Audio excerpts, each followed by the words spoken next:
BJP আদ্যপান্ত Bangla ও বাঙালি বিরোধী দল। এই যে নরেন্দ্র মোদীর পায়ের নিচে রয়েছে স্বামী বিবেকানন্দ, ভারতের প্রথম পরাধীন ভারতের প্রথম সর্বকনিষ্ঠ যার ফাঁসি হয়েছিল সেই শহীদ ক্ষুদিরাম, যিনি ভারতের প্রথম নোবেল পেয়েছিলেন সেই বাঙালি রবীন্দ্রনাথ ঠাকুর, আর আছে ঋষি অরবিন্দ, আর আছে বাঙালি জাতির সর্বাধিনায়ক সুভাষচন্দ্র বসু। এই যে এই ছবিটা আমি বলবো ক্যামেরাতে দেখাতে, দেখুন নরেন্দ্র মোদীর পায়ের তলায় এই ছবিগুলো রয়েছে।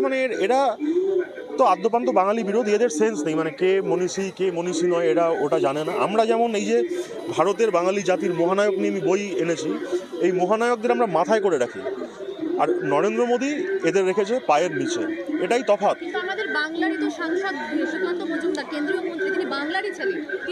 বিজেপিতে কোনো বাংলার ছেলে বলে নেই, এরা সব গুজরাটির চাকর।